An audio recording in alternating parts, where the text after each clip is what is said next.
Good morning, goeiemorgen, morena, and to my Capetonian friends away. Guys and girls, my name is Viljoen, all the way from Welcome Bay here in Tauranga in the North Island.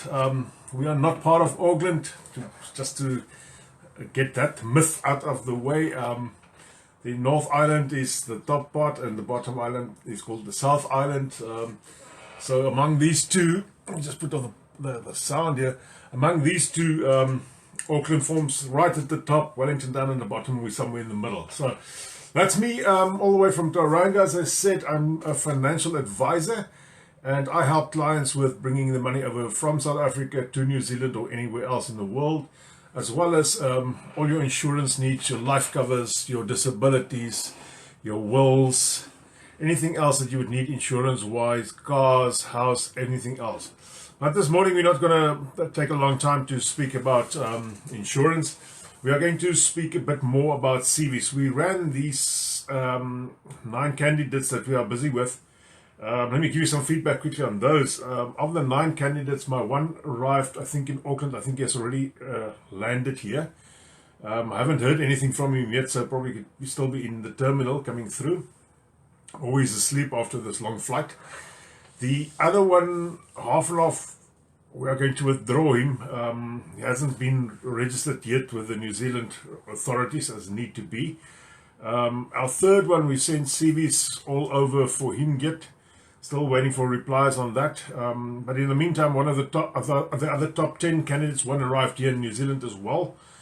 Came to see me, phoned somebody, and at that stage the specific post that I had in mind was filled by a candidate, but about 6 hours later that candidate withdrew his application for that post, and we could get these, or I hope he has sent his CV to the relevant parties there, because we asked him to send his CV there as they were waiting for his CV as part of the candidates for the next round.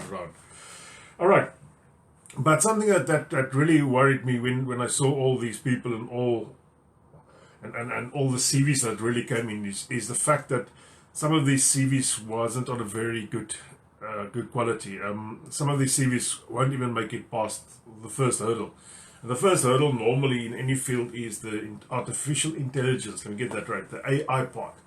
So artificial intelligence is set out to scan all the CVs and just throw out the dud ones. So if you send in, even if it's for the right position, if you send in a dud CV from your side, it's going to throw out whatever you do about that. There's just no way around that. So this morning I've opened a few web pages here. I also have a CV. I'm just waiting for Rudy to get back to me to see if we are allowed to post this CV. It doesn't have any personal information in, so nothing on that. But I just want to know if we can use this format to put that on our Facebook page for people to use. It's a good thing probably to have a CV writer. I do have my doubts regarding these people. I'm not saying they're good or bad. But the thing is, a CV is you. You are the CV. You are the face. You are that part that speaks for you, and it's all there on a few pages, just on a few pages. So whatever you've done over the years, over the months, training, swattings, everything else, it all comes down to a few pages. And I sometimes speak to people and think, phew, what I'm speaking to now versus your CV, it's two total different things. I very seldom get to speak to people that I think, you and your CV works hand in hand. You are what your CV says you are. So just keep that in mind. People sit, how far are we from South Africa? 13,000 kilometers or something like that. So somebody in New Zealand's got to take your CV and he's got to understand who you are. It's very difficult to do that in a few pages. And if you don't hit the right notes, you're going to miss out totally. All right. This morning I've opened a position called Sales Account Manager. And according to me, this is very much like a rep. All the reps that we know in South Africa. So Sales Account Manager, what does a Sales Account Manager do? The Sales Account Manager has to do certain things. Now, point one, and this is what they have in the ad. This ad is on Seek. You can go look. Surfcorp Limited is looking for a sales account manager if you want to apply that. Point one, they ask 1, 2, 3, 4, 5, 6 things. I only got 6 things. I can count this morning. They only got 6 things that they want from the candidate. So you got to have your CV, and if you got a generic CV or a CV writer wrote your CV for you, you could probably miss the point here. Okay, keep this in mind. You need to adapt your CV to every job. So if you are going to apply to 50 different positions, you are going to have to rewrite your CV 50 different times. I want you to be successful. I do not want you to be one of these people that post on Facebook, I've seen 200 CVs and nobody even came back to me. I can promise you, I know the reason why they didn't come back to me. It's because your CV looks like, I can't say that word. It's because your CV doesn't look good. All right, that was a quick save there, huh? All right, point one, the sales account manager, they want them to run the entire sales process from qualification to close. They want them to identify, develop, and manage new business and client relationships, manage day-to-day operations of clients, networking and event management. They want management of financials, including budget and forecasting, team management, leadership, training, and development. That is the 6 things they want from this candidate. Now, if you're going to put here, you've been a prefect on school. What has this got to do with this? If you tell them every Sunday you go to church, nothing wrong with going to church, but what has it got to do with this? If you tell them you are a part-time rally driver, good for you. What has it got to do with this? So you got to tie down your CV for this specific job. If I have to apply for this job, I will point out, point one, they ask, run the entire sales process. I would say where I have run an entire sales process. That's easy. If you've done sales, you've run an entire sales process from the ABC, always be closing. Point two, that say identify, develop, and manage new business and client relations. If I have to apply for this specific position, I will put a bulletin point there saying, how do I identify, how do I develop, how do I manage new business? Where do I get it from? Put it out there, write a piece about that. Because now you're tying your CV up to whatever they want in this ad. You're not sending a generic CV because a generic CV is not going to work for you. Not going to work at all. They also ask, manage day-to-day operations of clients and internal stakeholders. Write to them, tell them, where have you done that? What have you done? How have you done it? And how will you do it in the future? Also, they ask networking and event management, both internally and externally. Write that down. Tell them where you've done that. Give them examples. I mean, if you are a sales account manager now in South Africa, you probably will be a sales account manager, or hopefully be a sales account manager back in New Zealand as well. And if you cannot come down and sit down in front of those people and answer these questions like this, then you have to write it down on a piece of paper. It's called a CV. So your CV has to match whatever they ask you. All right. They only ask 6 things. It's easy as that. They do not want to know what you've done back in school days. They do not want to know your army stories. They do not want to know a lot of other things. They want 6 things. All right. If you can give them the 6 things, you're already 50% ahead of where the rest of the field is. Then they have this expectations. Let me get the English right this morning. They ask point 1. They've only got 4 expectations, not a lot. They want to ask, exceed monthly, quarterly, and annual quotas. And you can basically take what I'm telling you this morning and go back to any other job there. There's few jobs that is very cut and paste. Doctor, I would think a doctor's cut and paste. You need to have certain degrees in order to do this, plus a certain amount of years of experience. That's about that. But sales account manager, team leader positions, those type of things that you apply, that you don't have degrees for, that you don't have to prove your education background, don't have to be registered somewhere. This is where this comes in. So the expectations here is to exceed monthly, quarterly, and annual quotas. That is one of the things you've got to touch in your CV. Tell them where you have exceeded monthly, quarterly, annual quotas. Don't tell them you've seen somebody do that, because that's useless, and then they'll appoint that guy. Come to the party, come to tell them where you've done this. Where have you done? How have you done that? Bring that out in your CV. They say you collaborate with Servcorp internal teams to deliver results. Tell them about where you've collaborated with your company's current company, even previous companies, internal teams or other teams to bring to a result. Give them the story there. They ask, be a creative thinker who looks outside of the box to find solutions to meet growing sales targets. Not everybody is a creative thinker. Not everybody can get out of the box. I know this is probably one of the most difficult things. I sometimes find myself back into the box, back into doing it in the four squares. And I need to get out. I'll tell you how I got out yesterday as well. Not the way you think. Write to them how you were a creative thinker. What have you done differently? What have you done differently that boosted sales, that brought in the customers, that kept the customer happy? Bring that to the table by putting that into your CV, because this is something they are expecting from you.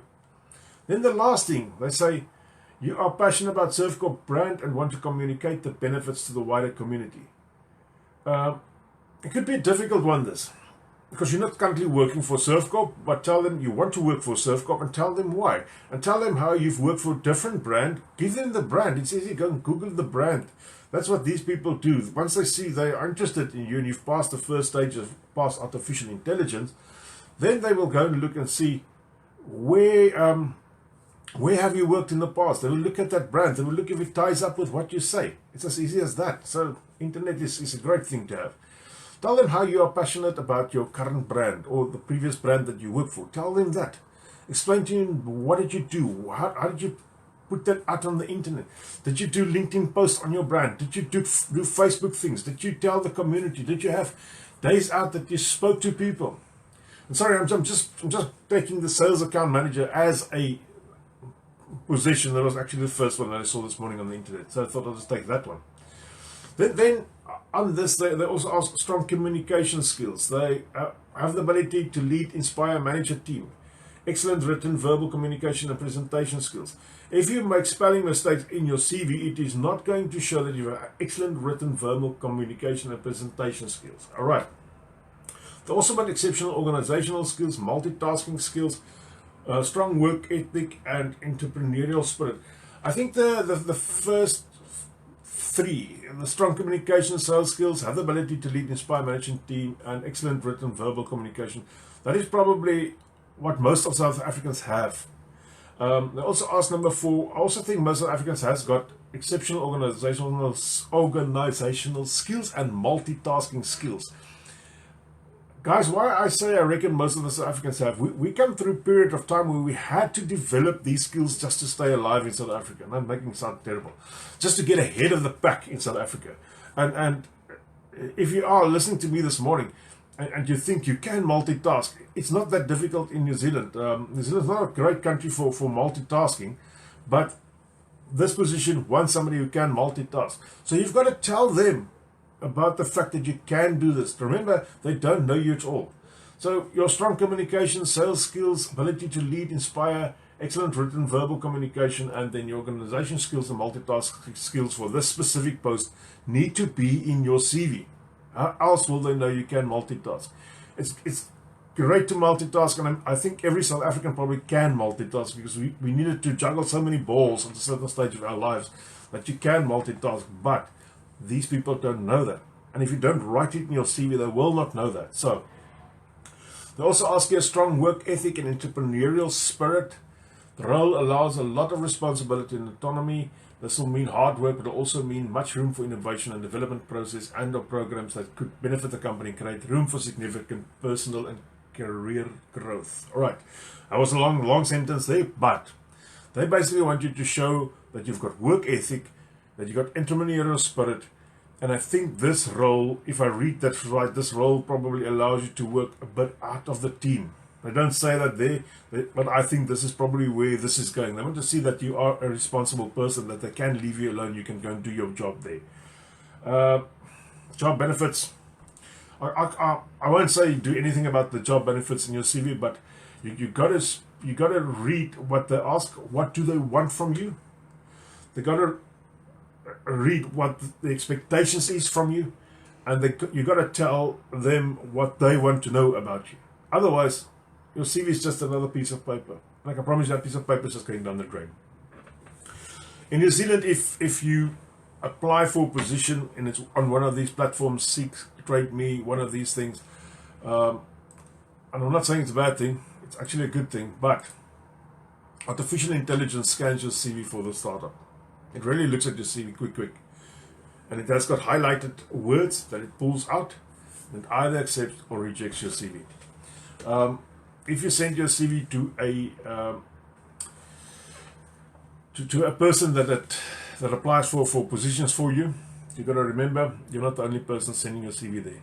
And if your CV doesn't stand out from that pack of CVs, it's going to go to the waste or to the dustbin. What's a dustbin? Good thing. Yeah, dustbin is the right one. So if you send your CV to a recruiter, that's probably a more personal one. You send it to the recruiter directly, and they accept it in their in-tray, and they open page 1 or page 2. And if you don't meet the criteria on those pages or on your cover letter, I'll get to the cover letter now. If you don't meet the criteria there, you're not going to go very much further. So you'll be one of those people who said, "Oh, I sent 200 CVs to New Zealand, and they don't want me. They don't want this wonderful person." I don't mind how wonderful you are. If your CV is wrong, it won't work here. All right, let's take a few questions this morning. Let's see.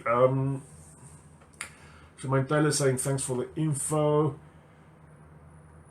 And Jolene saying CV is also a problem for South Africans to figure out to do it in New Zealand. Devil from Lake, I'm just waiting for permission to add the CV to our page, then we will do the CV as a template here. It's quite an easy CV. And I think most of you, once you've read the CV, you'll see where you've made the mistakes. I've got a, sorry, I don't want to call his name. I've got somebody who sent me a CV. Now I know this person very personally. I know him very, very personally. Send me the CV. Now I know him, and I know where he's been working, and I know for how long he's been working, and I know how dedicated he is to work. And the CV doesn't, not at all. It doesn't bring anything of him on the piece of paper. So I will have the chat this morning as well with them to change everything. Then the other thing on your CV, once you see this template of ours, it doesn't have any of your South African stuff on here. Not at all. It doesn't ask where you live, doesn't want your ID number. And remember, New Zealand doesn't understand an ID number at all. They don't have the faintest clue what you're talking about. So that's a big waste of time to put an ID number out there. Why would you put your South African address there? Do you want to tell them you're not in New Zealand and that they probably should not consider you? Remember, if you go through to the next phases, because the first phase is sending your CV out, they get your CV this side and they will look at it. Now they will say, perhaps, but they still don't know you. So perhaps they'll send you an email back asking you a few things. Then you'll answer the email, trying to give them what they want via the email, and then the second, third, or fourth, fifth phases, somewhere along the line, they'll say, let's do a Skype interview. Now, this is the first time. You've got a chance to look them in the eye. Total different thing there. Total different thing. Because now they're asking you questions. They'll ask, how long have you worked for company X, Y, and Z? And you can say, oh, I've been working there for 7 years. And they could ask you, how often are you off sick? And you can say, I've never been off sick. It's not wonderful from you, it just shows commitment to them. But that's the first time. Until everything else, they do only have your CV in front of them. Remember that. The CV is probably the most important document you can ever put out there. What must go with a CV?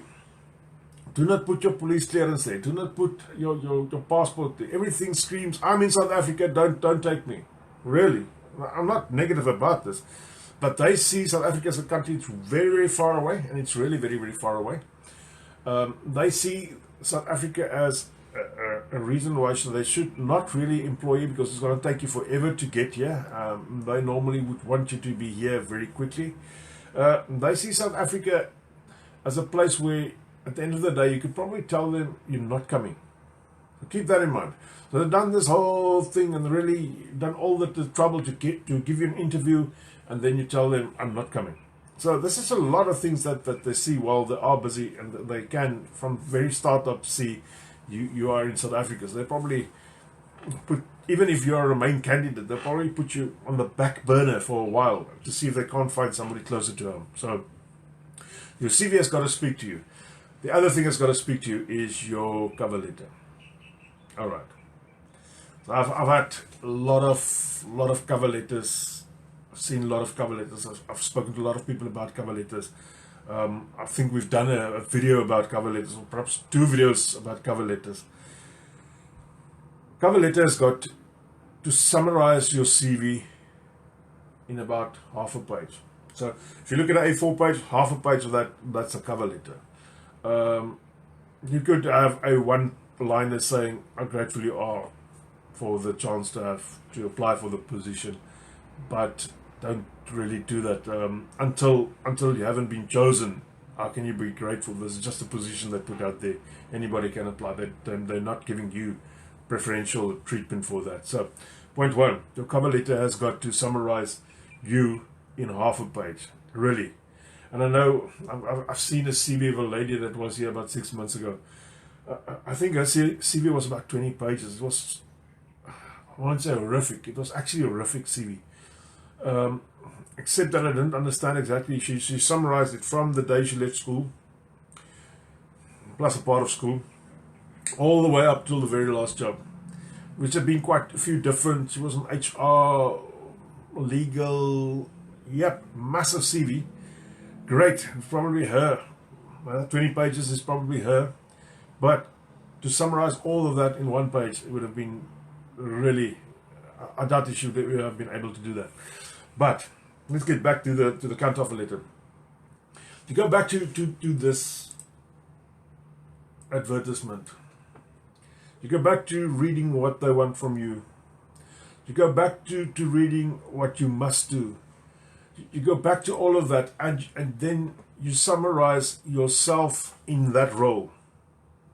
Just quick, so that I can see these two tie up. I always say they must, your CV and the position must marry itself. It must come to the point where they want you to run the entire sales process, and you tell them, I have run the entire sales process. That is marrying these two requirements. The next requirement, exceed monthly, quarterly, and annual quotas. That's expectation they have from you. You tell them, I have exceeded monthly, quarterly, and annual quotations by up to 30%, 50%, whatever you've exceeded it by. Always be realistic. Don't over-exaggerate, because at the end of the day, if they look at your track record and they phone somebody at that company and it's not the way you've told them, they could probably think you're a liar. So you don't want to be a liar in New Zealand. So that cover letter goes in front of your CV. That must be the first thing they see. Because remember, for every position they've got these words that trigger them. And if your words and their words is the same, it will trigger them to keep your CV, even if they keep it one side, even if they keep it on the back burner for in the short list or something like that. But the rest of the CVs will go down the drain. I promise you. Recruiters, although I've got some good friends as recruiters has got to earn money, and they earn money this way. They earn money by putting people into a position. They only get paid once they have put somebody into a position. They don't get paid pro rata before the time. No company throws money around and say, oh, you're a recruiter, here's $100,000 for you, get me 5 people. They would say, get me 5 people, I will pay you $100,000, even if it's $20,000 each or whatever the amount is there. Once you have delivered this person to the company, I think there's also a period of time that this person has to stay with the company.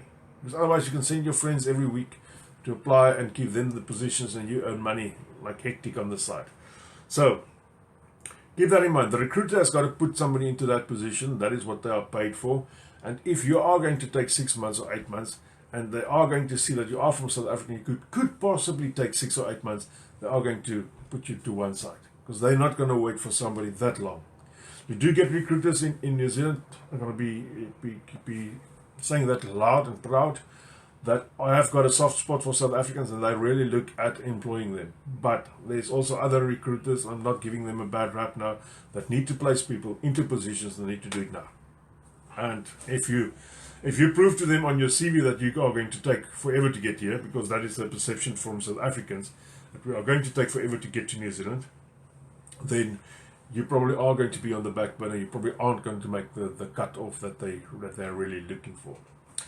All right, guys and girls, I don't see any other real queries regarding this. Chantel saying, should we change the bullet style job description and roles to paragraph style, addressing the point? I would say keep it short and simple. I always had this thing saying kiss, keep it simple, stupid. Is that? Just keep it simple and stupid. That's it. Be easy to read for. Don't give extreme ways and long stories. So, yeah, I was one. Started asking, who are the recruiters fond of Safas? So I know who they are. That's where I send your CVs to them. So once I get CVs from people, and I know that some of the recruiters in that field is good with Safas, then I send that CVs to them if it's in the specific field that recruiters is working in. All right, guys and girls, our time is nearly up. I want to say to you something. It's a bit dry down here in New Zealand at current. One or two towns has got water restrictions, so don't think that it's always raining down here. I think we've stopped that myth from spreading further about the rain story. We haven't had rain for about a month now, so it's been real dry. If you go down to the more sandy areas like Papamoa and those places, it looks like the Free State in the middle of the winter. All the grass is dead. It's brown. I'll probably drive through there over the weekend and take a few pictures there for you guys just to see what it looks like. But even down here on the top of the hills, only the trees are still green. Our grass is starting to go backwards as well. It's also starting to become brown patch. We have different soil compositions up top here than down at the bottom. Antoinette asking a very legal question. Oh yeah, I wanted to tell you this as well. Why water, not coffee? This morning it's all about water. No, I don't have babalas. I'm down to 1 coffee per day. I've been put on a diet and I've lost about 8 kg so far. So yeah, everything going good so far.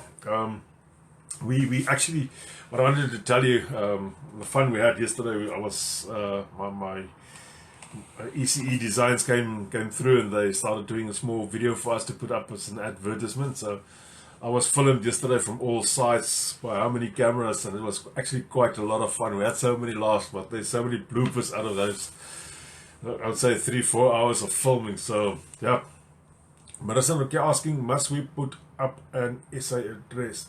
Do not put up any address. If you put down a telephone number, put down a New Zealand telephone number, not a +27, +64. That's New Zealand. If you do not have a New Zealand telephone number, you can buy one through Skype. But then you got to be awake during the night, because that's when they will call you, because that's when it's day here. Let me quickly see what else. Yep, Bianca, I'm just waiting for Rudy to get back to me. I'll call him a bit later to find out if we are allowed to post this CV on the internet.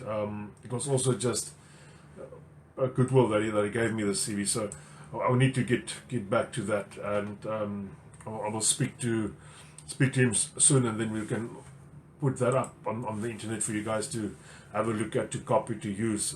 This is probably one of the best examples out there, and it's very precise, to the point. And once you see this, you'll ask, you'll understand where you've gone wrong so far. Herman Mayer, no, New Zealand does not have ID numbers. We've got our licenses that we travel on. Car license. If you've got the car license, we just use the car license here. We don't use ID numbers. We don't have ID numbers. And if you're from South Africa, you won't have a license in New Zealand yet, so you can't add that. Guys and girls, that's now 30 minutes gone. I want to say once again, thanks for listening to me this morning. We had about 53 people at a certain stage listening to us. I'm working on getting Vanita, and I see Vanita, you also here.